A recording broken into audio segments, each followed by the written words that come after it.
All right. Welcome everyone to today's webinar with Green Thumb Industries and Open Book Extracts. We are so excited to have you here today and to dive into the topic of THCV. We're just going to go ahead and lay some ground rules out real quick. If you have any questions during the webinar, feel free to just enter them into the questions chat.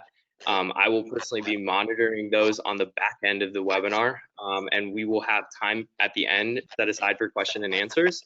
And with that said, we'll go ahead and get the presentation started here.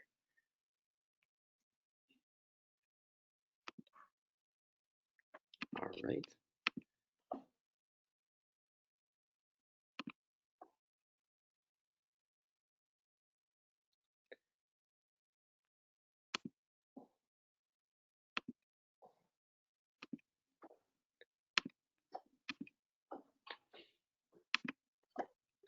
All right, so first we'll do an introduction of our panelists. We have with us Nicole Brown, David Temelkoff, Andrea Bailio, and Alex De Palma. We'll start by introductions here. So Nicole, could you share with us a little bit about your past and your current role here at Open Book Extracts? My pleasure, Justin, and thanks for having us here today. My name is Nicole Brown, Chief Commercial Officer for Open Book Extracts. Prior to joining Open Book, my experience is in the consumer goods industries, having worked for Moet Hennessy in their wine and spirits division, and also working at Shiseido Cosmetics in their skincare and beauty divisions, overseeing product development as well as commercialization of products. So thanks so much. Of course. And also joining us is David Temelkoff. David, could you share a little bit about your past experiences and also what you do here at Open Book Extracts? Sure. At Open Book Extracts, I'm the QC manager as well as the R&D manager. And yes, my name is David Temelkoff, not Andrea, like it says maybe on the little tile there. So just want to make that clear. And my prior life was as a organic chemist, spent 15 years in the pharmaceutical industry, working in the discovery space for antiviral research. So heavy in organic synthesis, and then also on the analytical side, doing method development, lots of chromatography, stuff like that. So fairly seasoned medicinal chemist in my previous life. Thanks so much, David. Also joining us is Andrea Bailio here. And Andrea, could you share with us a little bit about your role at Green Thumb Industries? Sure. Again, thanks for inviting us to speak today. We're really happy to be here. My role is the Director of Research and Development and Quality, and my focus is on product development and strategic technology. So heavy focus on innovations and science and production of, production of cannabis products using science to make those decisions. Beautiful. Thank you so much, Andrea. And lastly, we have with us Alex De Palma. Alex, could you share a little bit about your role at GTI and some of the things that you focus on? Yes, of course. At GTI, I am the manager of research and development, and I am a product developer that's concentrated mostly in cosmetic chemistry.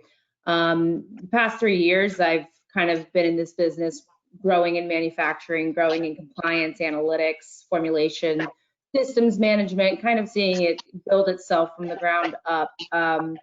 Before this, I kind of was all over the place. I have a little bit of background in environmental science, battery manufacturing, nanotechnologies. So kind of hopped around until I found my spot here. And one of my biggest goals is to keep building this industry out and get the best, most efficacious products on the shelves for everyone to enjoy.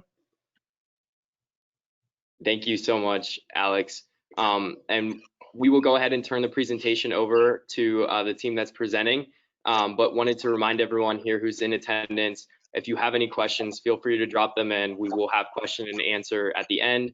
And with that said, I will turn it over to Nicole to go ahead and start the presentation here.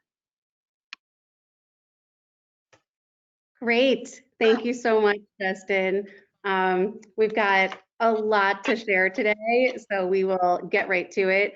To start off, just want to give everyone a little bit of background about Open Book Extracts for those who are not familiar. So Open Book Extracts is a vertically integrated processor and manufacturer of both cannabinoid raw ingredients and finished goods. We are GMP certified for both food processing and nutraceuticals. We are based in Roxborough, North Carolina. And just to give you some highlights over what our portfolio and what our capabilities look like, we offer the full portfolio of cannabinoid ingredients, including full spectrum, broad spectrum, your CBD isolate, and the full range of rare cannabinoids, CBG, CBN, CBC, CBDV, and of course THCV, which we'll be talking about today. In addition, we have the capability to create specialty blends where we can specify any precise ratios of these cannabinoids to create a formulation that works for you. And in addition, we have capabilities within our team to formulate and produce finished goods. And you see some highlights here, including tinctures, capsules, gummies, tablets, and topicals. And we also further offer a full water-soluble collection. So just a high-level overview to kind of see what we're able to offer, and we'll be speaking a little bit more about that later today as well. Andrea, would you like to share a little bit about Green Thumb Industries? Yeah, thanks. So Green Thumb is a leading consumer packaged goods company, so CPG. The focus is on the development and the distribution of safe and high quality cannabis products. We believe that, our goal is to be able to service anybody based on whether, they're on their journey to wellness, and whether that's in the use of our products or any products for their personal health or their comfort. We aim to, or any reason really, that's what we're trying to service here. And so this is our portfolio. So like I said, we're a consumer packaged goods company, and we're vertical in that we produce brands, we grow, and we also have retail stores. And so you can see some of the imagery here of our brands in our retail stores. One thing that's really critical to our mission is to support our communities. And in doing that, we utilize our brands in retail to provide for different associations and nonprofits. One particular one that most recent is the Last Prisoner Project. All of these brands and stores donate a portion of our profits to support the clemency of people who have been charged with cannabis-related crimes. Additionally, we have the dog walkers. Just want to call that out. We just had a Veterans Day thing where we gave 50 cents of every big dog that was sold went to the training and acquisition of service animals for veterans. And then the Rhythm, which is one of our biggest brands, is supportive of the LGBTQ community, the Historical Society, and making sure that any type of different materials that the History Society needs in San Francisco, they can preserve them. So these brands are very diverse, and they service different people, and the goal is to just provide access and options of safe cannabis products to consumers. Thank you so much, Andrea, and really great to hear about your work with the Last Prisoner Project. OBX is also a partner of the Last Prisoner Project. We're proud to work with them. Our products carry their seal, and we've been partnered with them for a while. So it's a great organization. For anyone out there who's not familiar with them, strongly encourage you to get to know them, and their work is great. So without further ado, let's talk about THCV, what we're all here for. So Right. to get why are we all excited about THCV? And I think the best place to begin is to look at the research that's out there. And, we have now reviewed all of the available scientific database references that we can find up to today. And it's included here. We will be sharing this presentation and all of these resources with you at the end of this webinar, so you'll be able to review them yourselves. But a couple things that you can see here. The first is there are not that many articles. And really, this is first and foremost a reflection of the great difficulty in getting a hold of quality THCV for routine scientific research. But the good news is what has been published and what has been done really indicates that there are a myriad of potential therapeutic benefits and a lot of promise that's held in THCV, which is where our interest really lies in looking at some of these potential applications, which we hear from everything from metabolic conditions, including weight loss, obesity, diabetes, food aversion issues. Again, we really encourage you to see this research for yourself and to understand it. But really the potential here is very, very broad and very, very exciting. And the third thing that you're going to see when you reflect on this research is, correct dosing is going to be critical in really unlocking the true potential of THCV. And we'll get into a little bit more detail on that as we continue to discuss that today. But we really wanted to point that out, as there is definitely, as with all cannabinoids, a very dose-dependent action, and also thinking about, not only, interactions of pure THCV on its own, but when you're formulating with it, what other cannabinoids you're pairing with it, and in what dosage and ratios are all going to be really important in making those efficacious products that work against these various potential applications. Andrea, I know on the research and development side, there might be, some other points you might want to share here. So if there's anything else you want to add, let me know. Okay. I think you did a great job. All right, thanks. I was checking. So with that, David, tell us a little bit about, what is THCV, and kind of sharing a little bit of, how it's produced and how it compares. And I'll let you kind of guide us through this here. Sure. Yeah. THCV, tetrahydrocannabivarin, structure shown here on the slide. So generally, it can be produced either by isolating from cannabis sources, but it can also be obtained through, naturally derived botanical sources as well that are, perhaps not cannabis derived. So, at OBX, we use a proprietary process for producing THCV from natural sources. They're botanically derived. And so, the thing about THCV, it's being a rare cannabinoid, right, is just access to it, right? So that makes it challenging, right, to procure a large amount of THCV, and thankfully, we're able to, through various method development processes, able to produce THCV in high purity. That's what's going to be important, I think, too, for, as Nicole pointed out on the previous slide, access to highly pure THCV is going to be crucial, really, for just investigating some of those potential therapeutic benefits that are shown on the previous slide there. So, if we want to compare THCV to other cannabinoids, I think first and foremost, it's rare, right? I mean, cannabis does not provide this specific line of cannabinoids for us, right? As opposed to CBD or THC for that matter. So that's, I think, one of the main comparisons. It's rarity, right? It makes it challenging just to get your hands on large amounts.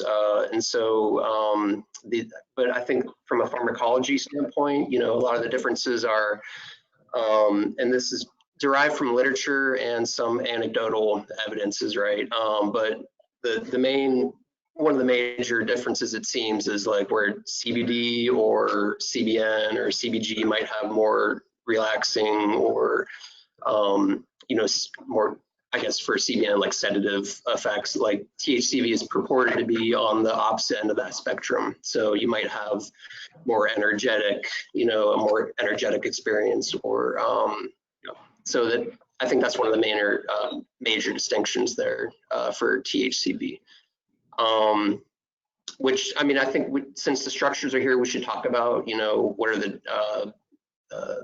what's up with THCV in the structure department, right? So like, it really exists as, and it's two major isomers, really. We have D9 THCV, Delta 9 THCV, and Delta 8 THCV, right? So it's very similar to its cousin THC, but it's drastically different, right? So the main structural feature, which you'll see in the pictures on the left there, is the main differentiating feature is the tail, right? So the varin derivatives of cannabinoids are going to have that 3-carbon propyl chain, or it's a, we call it a side chain, or it's generally referred to as a tail. And I have an arrow pointing there at that structural feature. So that's kind of for the varin derivatives of cannabinoids, that's your main structural difference. And then for Delta 8 and Delta 9, if you look at the upper left portion of the molecule, you'll see a double bond there. So Delta 8 and Delta 9 will differ in the position of that bond. Whether that difference induces any pharmacological effects, between Delta 8 and Delta 9, the jury's out, right? We don't know. And that's why a lot of this research that's shown on the previous slide becomes very important, right? So some of that literature, if you dig into it, will, is specific for D9 and some of it's specific for D8, right? So I think it's really interesting just to delve into that literature and kind of just get familiar with, the different avenues that you could take there. Hey, Dave. Yeah. I have a question. Where are you able to differentiate, are you able to optimize the Delta 8, Delta 9 ratio? It's a fascinating question. I knew somebody wasn't asking it. So we, right now we have a very good process for, getting a D9 heavy mixture, right? So we can tailor it to like 90% D8, 95% D8, and then 5 to 10% D9. But I do think that balance can be tipped, more towards the D9, right? That's something that we're definitely interested in and something that we're exploring. So I hope to be able to share that, we'll be able to do that at some point. But at this moment in time, we're optimized for D8. Have you ever seen D10? D10, I know D10's out there. I think a lot of us have seen D10 and just haven't really observed D10 distinctly from other peaks, right? So there's some evidence to suggest that a lot of the CBC that we're seeing, especially high CBC, materials that show an extraordinarily high amount of CBC could potentially actually have D10 in there as well, right? So, but I can specifically say not for D8, D9, and I'm talking about THC, Delta 10 THC, but for in terms of Delta 10 THCV, I haven't seen it. We actually don't have a marker for it right now, right? So we don't have an analytical standard for Delta 10 THCV, so I wouldn't be able to say whether we've seen that specific compound. And during your synthesis and when you're looking at your chromatogram from your HPLC, do you see any unknown peaks that might suggest that Delta 10 is around, or another side reaction? I mean, we during the purification process, we do see some other potential peaks there, right? That we do plan to characterize just to understand, the whole production process. I mean, it's very important to figure out, what your side products are, your impurities are during any isolation, or what your impurities are, during any isolation of compounds. So we're, this can be a very tedious and very difficult thing to do, right? So it's on our list of things to do, for, when they do pop up and we see them, to characterize them. Nice. And I'm sorry, did you say what ratio, what percentage of Delta 9, Delta 8 you get when you send out these, in these samples? Is it like 90%? Yeah, I mean, we're generally between 95 to 90% D8 and then 5 to 10% D9 THCV. And I think if we go to the next slide, we can take a look at a COA. And David, I think you can share with us a little bit about our work with DB Labs, who is our preferred lab partner out of Nevada, and a little bit of the method development that first and foremost went into being able to accurately test for THCV as well as these two isomers. I know you did a lot of work with DB Labs on that. Let us know if you could share some of that.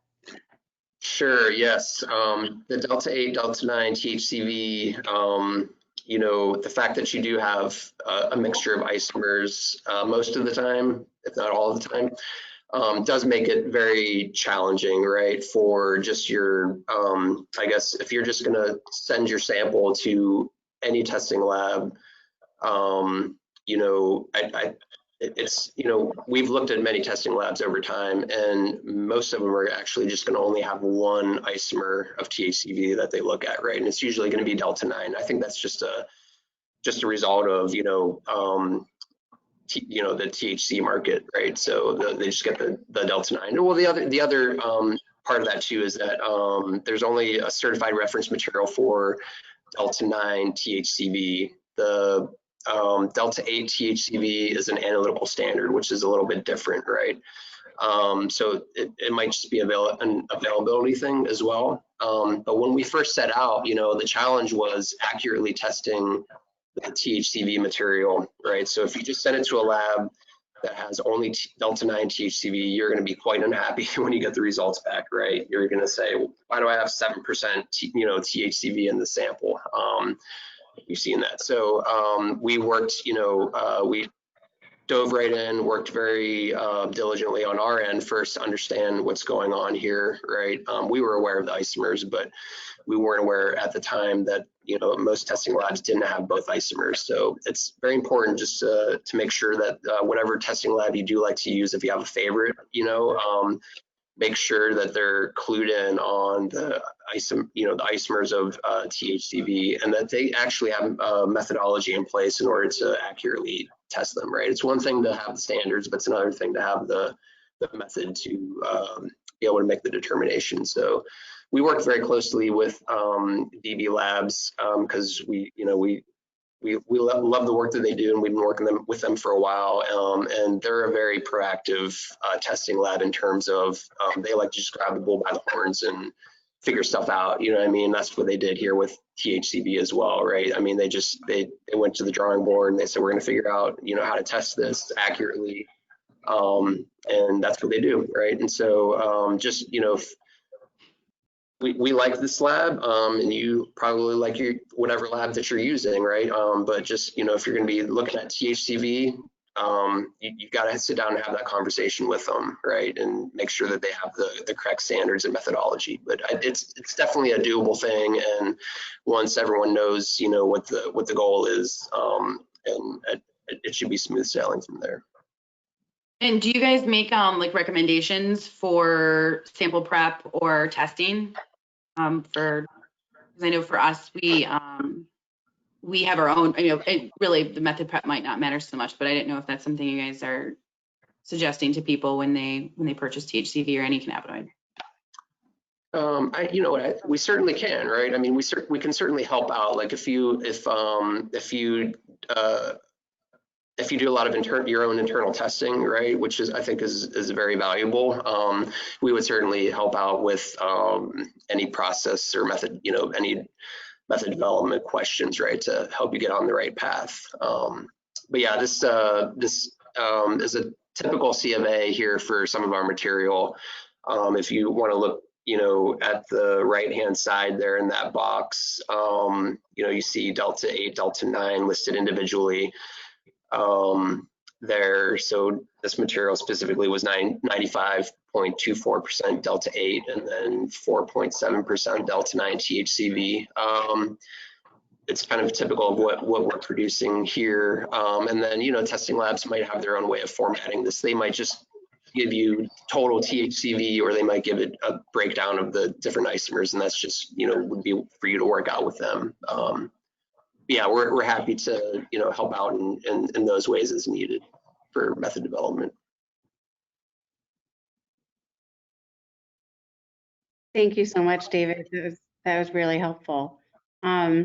I think when it comes to, actually sourcing and working with THCV in the lab as a formulator, I know Alex, you've made lots and lots of products and worked with lots of materials, for THCV, what are the things you need to keep in mind, as someone who's making products and formulating? How do you start? Well, not to reiterate everything that David spoke of, but I really do like to start with the C of A, confirm what I have, make sure I can measure it, make sure that my third party can measure it, and kind of just be aware of issues that could arise as coelution. And that could even be coelution of your product matrix affecting how the cannabinoids are being read as well. It goes beyond just looking at cannabinoids at that point. When I received the THCV from OBX, I was surprised. It is solid crystalline. I was like, how am I going to get this out of the jar? So I definitely had to play around with making sure to treat it gently. And I did that with gentle heat. I use normally around 90 C on my end, and just kind of take the process slow. You don't want to cause any degradation of THCV, and you don't want to mess up the structure, you don't want to burn it, anything like that. So preparing the THCV is definitely the first step, making sure that you're getting it liquefied. And that kind of then leads into how it's going to mix into your formulation. It leads into the homogeneity of the formula at the end of the day. If it's not completely liquefied, you might not have a homogeneous sample. So you can run into many issues when it comes to just handling it, making sure that it's getting into the product in the best way from a manufacturing and even from an R&D scale. The smaller things are, the harder they are to work with sometimes. So you run into that too. So I'd say for handling, that's pretty much it on our side, just making sure you're using gentle heat and making sure that it's mixed well and it's completely liquefied before you start using it.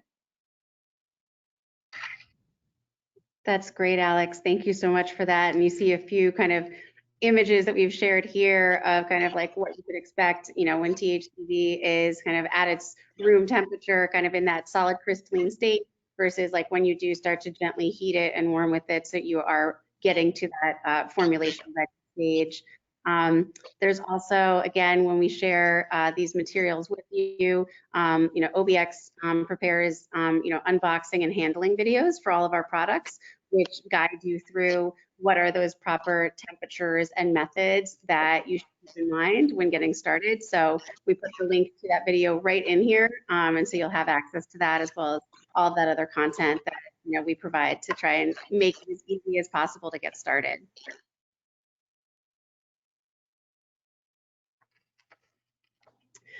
So, when it comes to, using THCV in formulations, what are some things, to keep in mind at a high level? And I think this, kind of takes us back, first and foremost to thinking about, those particular potential use cases and need states that you're targeting.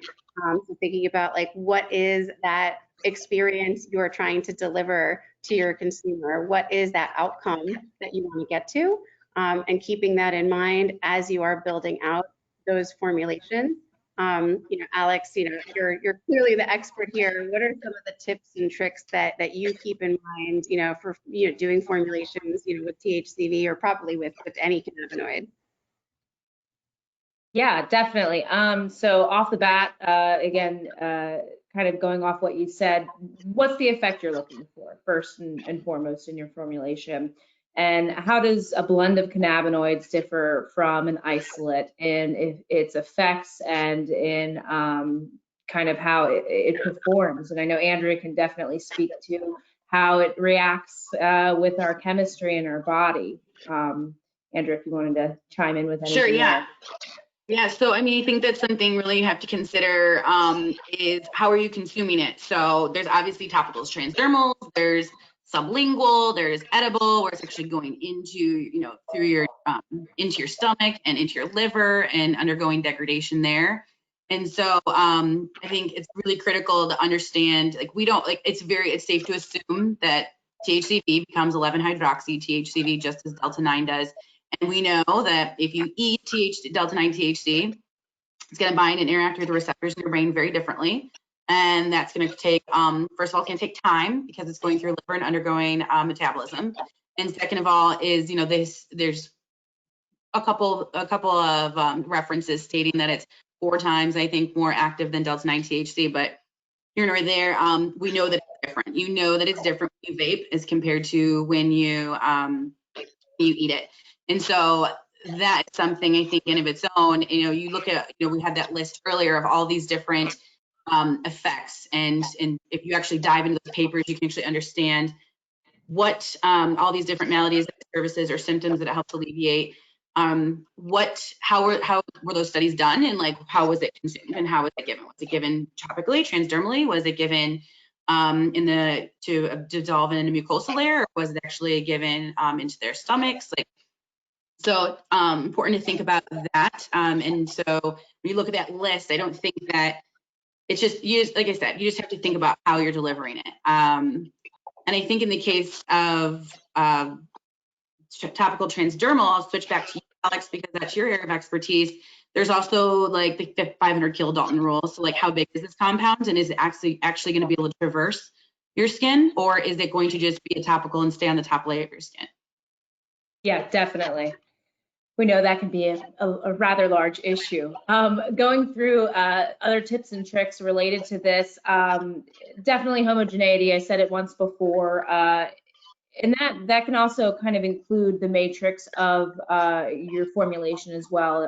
Is your emulsion stable? Are you trying to create something that's going to be a solid form? Are you working with something that has different viscosities in it? And in your formulation, do you have anything affecting the cannabinoids degradation just naturally, not even through time, but just based off of the fact that maybe you have it in an acidic environment and it really doesn't like that? So that Or kind of container. Or your container isn't correct, and you're having light exposure, and there's no reason to believe that THCV is not degrading into CBNV. I don't know, Dave, have you ever seen any indication that CBNV exists? Very interested in that, actually, for many reasons. Because that would be another potential minor cannabinoid that we can, that would be very interesting to look at, right? And so, not yet, but not saying that we're not going to try to see if we can find it and characterize it. I think it's interesting because now I'm thinking about it, this is like that would be very combative, right? THCV is supposed to help energy per se, right? As we discussed earlier, but then CBN is meant to be something that aids in sleep. So I don't know, I didn't think of it about. It's a very interesting dichotomy there. Absolutely.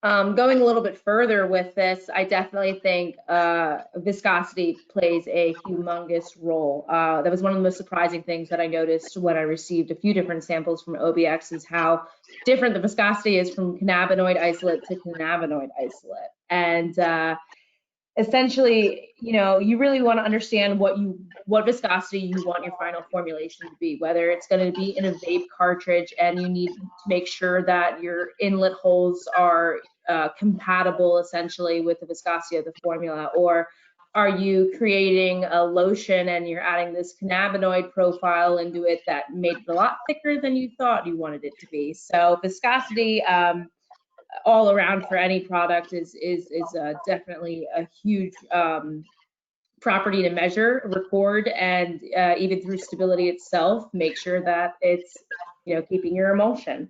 I think also like you're seeing viscosity and how like in a lotion, like, so have you ever found times where cannabinoids can be sticky, right? So it's a concentration of what you're using, right? So if you go too high, are you going to end up having something like people when they put a lotion on don't want to be oily afterwards, and they don't want to be sticking to stuff. So I think that's also, I just thought of, probably another consideration.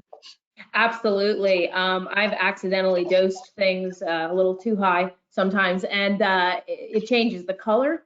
It changes everything about it. It becomes a sticky mess, and you can also break your emulsion, and you can kind of have this leaching, seepingness happen. It's just, it takes a lot of care to make sure that your product looks appealing and is being efficacious for your consumer, and also has that stability point because you want to make something that's gonna, be on the shelf for 2 years or longer.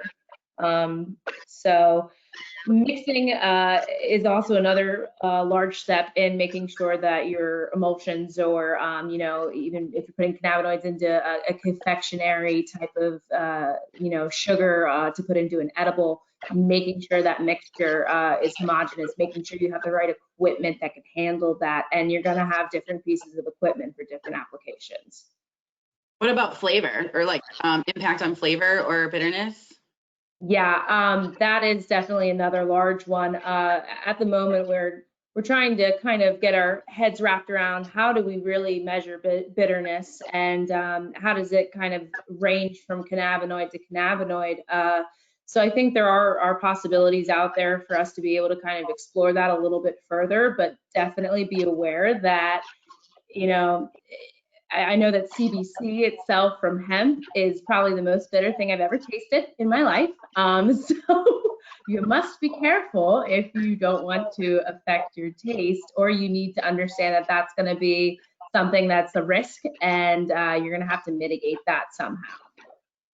And you said bitterness, and then my last one, James. Taste itself. Yeah. Yeah, that kind of plays into the concentration too, because if you want to, again, you talk about adding a lot of cannabinoids to a lotion, it becoming sticky. What's your max on a piece of chocolate until it actually starts to not taste like chocolate anymore? So I definitely think there's going to be a balance, and it's not all about just pumping in as much as you can to say that you have the highest milligram out there. That's not the purpose of this whatsoever, and I think we need to be cognizant and conscientious of that factor. Unless you're gonna like wrap it up and put it in a capsule and swallow it. Well, that might be a different story. But I think you hit a really good point there, and that's it. One cannabinoid is especially THCV in this instance, doesn't equal the other. You mentioned CBC was a very bitter one, and I'm sure many people have noticed, like especially when you start going to like CBD tends to be quite floral, and so there's like different. I don't think every cannabinoid is created equally from a flavor standpoint, and obviously not from its physical features as well. Yeah, and on the point of dosage, again, if you kind of check out the research that we're going to share and kind of dive into it, you'll see in some of the research studies that there is a cliff for like where that effective dose like stops and ends, right? And again, it's also dependent on what's in your formulation and what form factor you're using. As Andrea, you outlined, if you're making a vape versus a tincture versus an edible versus a topical, you have to like take all those into account. So, we really, again, encourage to really take a look at, all the research that has been done. And the other exciting part is, we are all going to be adding to that body of research together. We're all going to be out there learning and making products. Here at OBX, we are partnering with, several different universities and other groups to start to really more deeply understand, what is that, safe and effective dose to achieve some of these different target experiences and target use cases that I think is going to just really, help to drive some of the adoption here. So I think that's a really great point around, not, more isn't always better in dosing, and really taking a look at what you want to achieve, and really relying on, the research to guide you, and then also really conducting a lot of your own research and understanding to get those right. Yeah, and you bring up a good point, like because in my mind, whenever I think about what I'm doing, what we're doing as a collective group here is we're globally we're really just trying to destigmatize a plant that has been stigmatized for far too long. And if we're not doing our due diligence and being thoughtful in our formulation and our development, then we're just doing a disservice to the industry. So it's it kind of comes with like a sense of responsibility here too, to like do the work to understand. And in this case, THCV there's just not right. You guys are probably some of the first people to be producing it at such a pure level, and so just a huge opportunity here to research and understand and be thoughtful before you're just throwing stuff out into the market and having people like having any type of adverse reaction. which would just be very devastating for what we're all trying to do here. We absolutely agree with that as well. And, you know, really are seeing ourselves with, you know, everything on the approach when you are working with such a novel ingredient and material. It really, you know, there is a responsibility that comes with that, you know, to, you know, start with the method and the purity to, you know, kind of have the integrity of your starting material to allow you to then bring that into any products that you're making that are going to serve the needs of consumers that are out there and patients out there and people who are really going to benefit, we believe, very greatly from what THCV can do. If it can do all the things that we believe it does, you know, there's potential for THCV to be a larger opportunity than even THC or CBD is right now. You know, if it can really address some of these conditions in this way, it will be really exciting. And I want to give you guys a good call out too for like, you know, participating in this, because like Dave, like your work, like 99.95% purity and understanding what side reactions are happening, like that is also a really essential part to this, you know, being able to formulate safely with something that is pure. Absolutely. I mean, that's something, you know, that's the big struggle, right? Is achieving that purity, right? I mean, that's something we always strive for is, you know, plus, you know, anything below, I mean, plus 99% is what we achieve for. Anything below that, we're, you know, we got a big frowny face, you know, we're, you know, we're a little bit disappointed with that. Although, you know, plus 98% is pretty darn good, right? But getting that last percent is very difficult. And so, yeah, I mean, that's something that we kind of like, you know, we strive for that, and we pride ourselves on achieving those purity levels. So thank you for that. Yep, we appreciate it. Absolutely. You know, and then, we, kind of touched upon a lot of these so far, but, you know, when you're thinking about, or we get asked the question a lot when we're working with our clients, what products should we make, or what products are people making? Here's a few examples of products that, you know, are currently in market. So you can make, THCV tinctures, there are sublingual tablets, there are certainly vapes, but really it's, an infinite level of possibilities as long as you are taking the approach that we've outlined here and really understanding, how you're starting with, the quality and high integrity material so that you have confidence in what you're starting with, formulating with it, and then really the possibilities are quite endless, whether you want to pursue, a chocolate, a gummy, a soft gel, or any range of topical products. You'll see in some of the research, there's indicators that THCV is really helpful for conditions like acne and scarring. So there's so much potential there, but I think it really is, there isn't, we don't have the, definitive answer of like, what is the exact proper form factor for THCV? It's going to vary based on what condition you're going after, what you're trying to help and support. Same as any other cannabinoids. So really being mindful of, who are you trying to help? What is the problem you're trying to solve? And then really working from there to identify and learn as you go, how that product you're making is working and being effective. I think that focus on efficacy that Alex highlighted before is one that we all share, is the belief that we need to be making efficacious products because we want to help people, and also we want to help this industry and help to destigmatize. Andrea, you said it really well. Destigmatize this, saying, hey, like this is a plant and an ingredient we all believe in, and we need to really do the work to do it the justice that it needs. Yeah, I appreciate you saying that and following up with yeah, I mean, we can move forward, but yeah, I appreciate you reiterating that. Thanks. Yeah, and I know we're getting a lot of questions out there, so we definitely wanted to leave time for questions, and we are going to jump into that straight away. So Justin, feel free to kind of share with us some of the questions we've been getting, and we'll do our best to answer them. Wonderful. Thank you so much, Nicole. So yes, we had so many questions. Thank you so much to the presenters. We'll go ahead and just dive right in here. So somebody asked, I'm looking to get started working with THCV. They have a sample. They say, what is the best way for them to get started in a formulation setting? Well, Yeah, I could take that one. Okay. Okay, definitely first up is get to know it a little bit better. So go ahead and heat it up, put it in an oven, 90°C, watch the video that's part of this PowerPoint. That'll help you very much kind of unbox it, make sure that you're taking the lid off properly and storing it correctly in the oven. Normally about 45 minutes to an hour is gonna get you where you wanna be.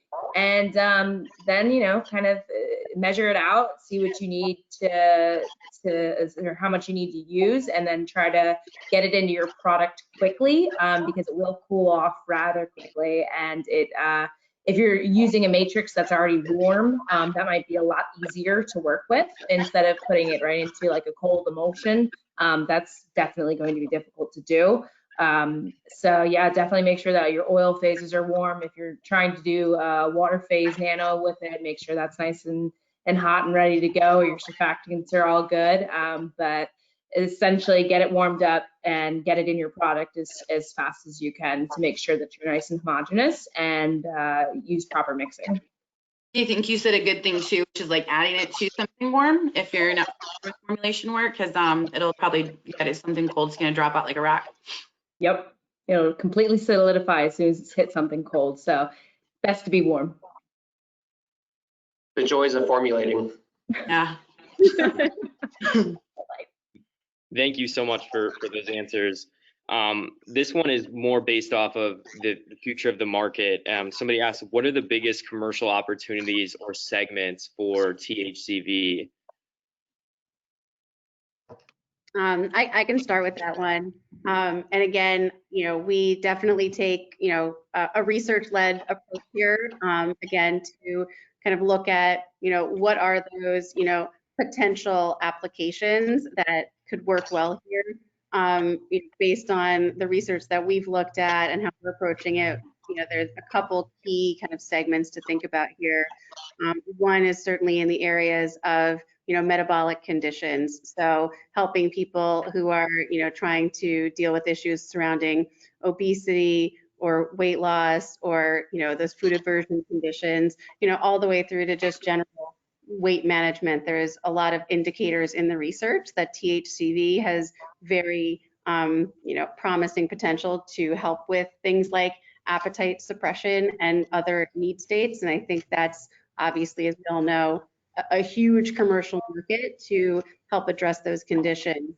You know, obesity is certainly a condition that many people suffer from, and there are not that many treatments out there for it. And the ones that do exist are really, really kind of like strong side effects and chemical reactions, and just are really tough for people to deal with. So on our side, you know, we're partnered with a few groups, you know, one actually based here in North Carolina, that are, you know, working with their practice, which is a practice focused around patients that suffer from, you know, obesity and certain conditions, to start to do informal trials and work to understand how this might be able to help some of their patients. So working directly with a group of physicians who are working with us to both find that effective dose, but maybe that safe dose, and really learning in that kind of safe environment. So certainly that is an opportunity category that many people are exploring for THCV.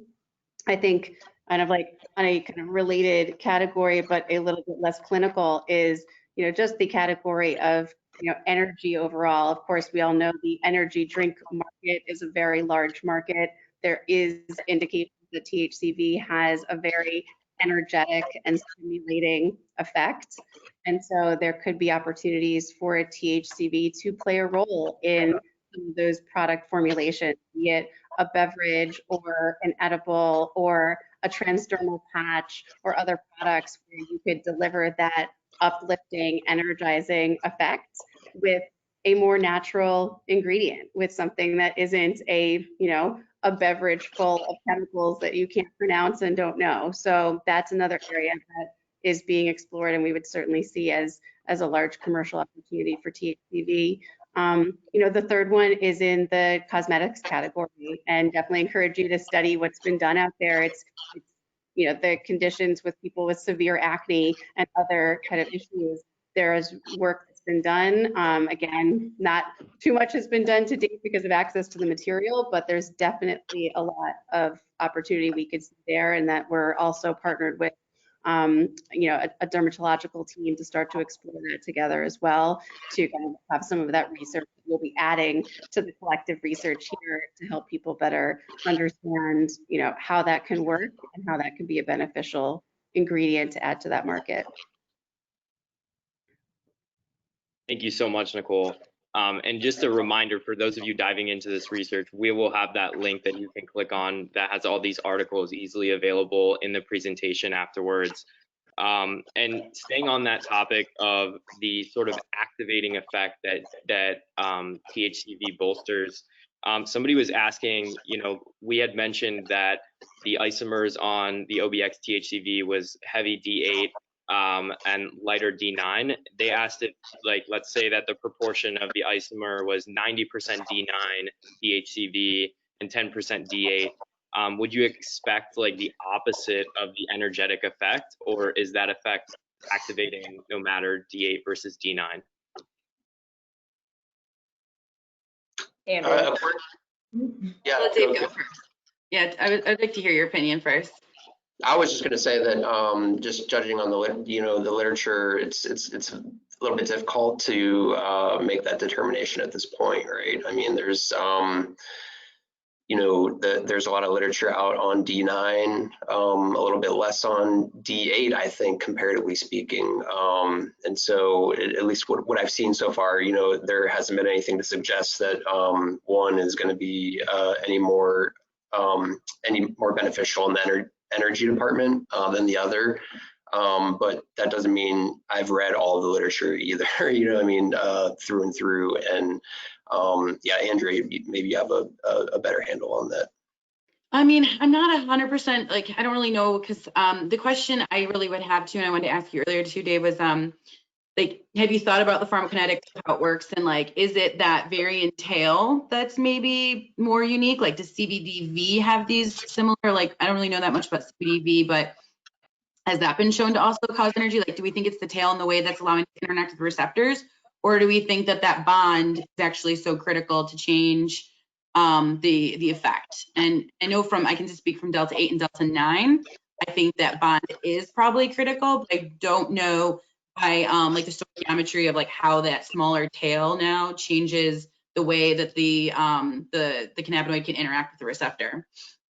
Yeah, no, that's really interesting, topic to delve into. I think we could probably spend an hour or two, just talking about those differences alone, right, between the Varin series and the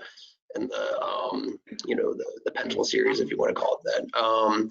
But yeah, that's the interesting thing about THCV, right, is it binds, and that's another thing with that, its dose depends on the dose, right? And so the literature suggests that smaller doses, you may have a different interaction between CB1 and CB2 receptors than you do if you have a higher dose, right? Higher doses, you may see an inverse, relationship between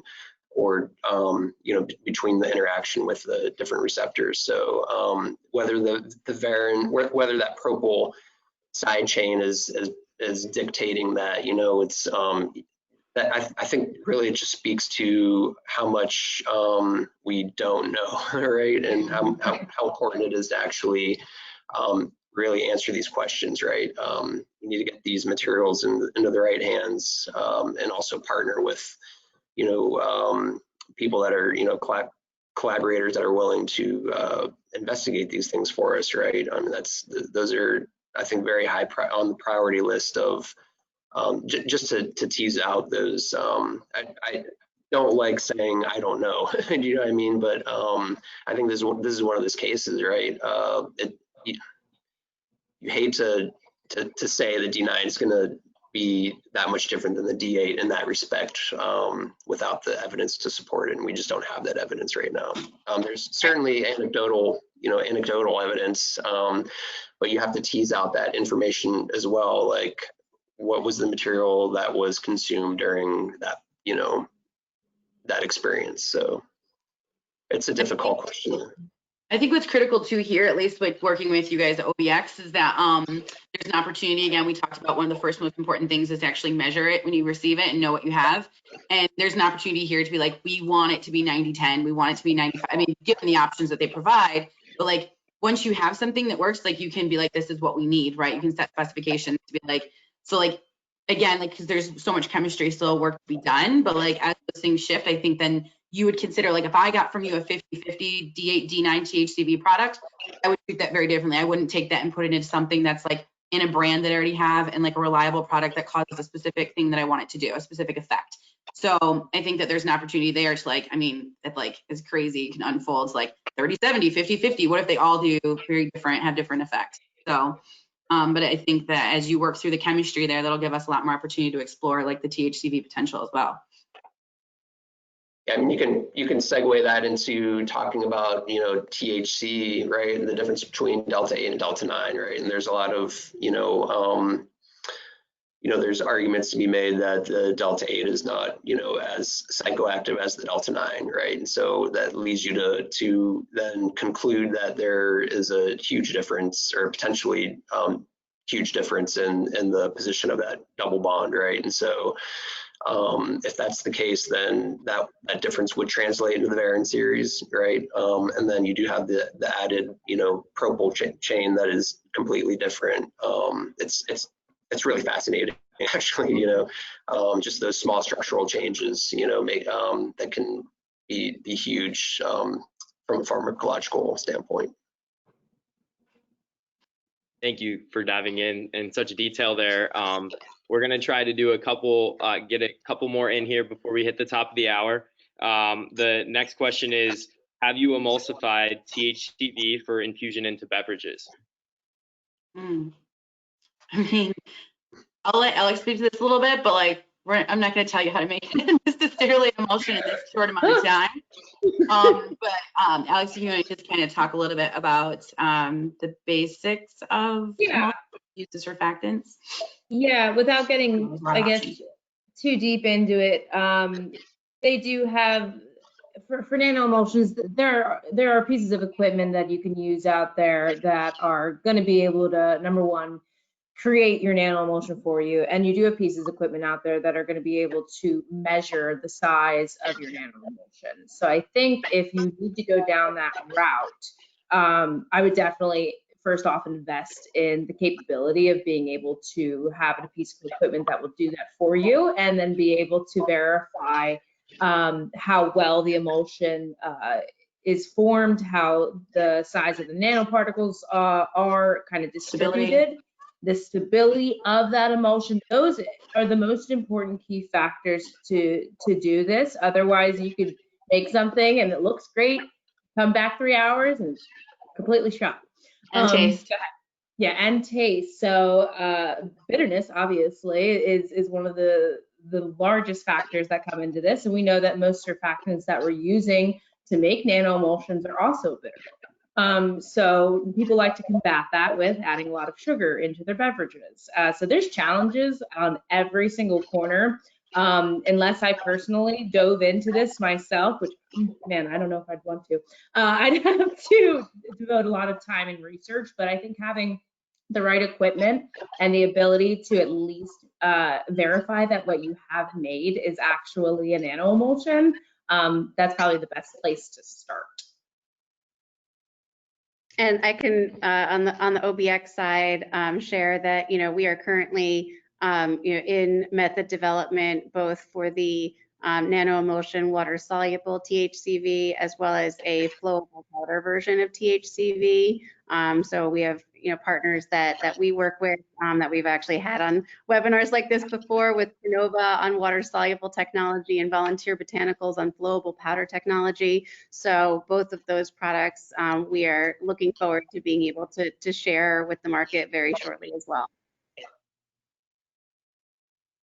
Well, wonderful.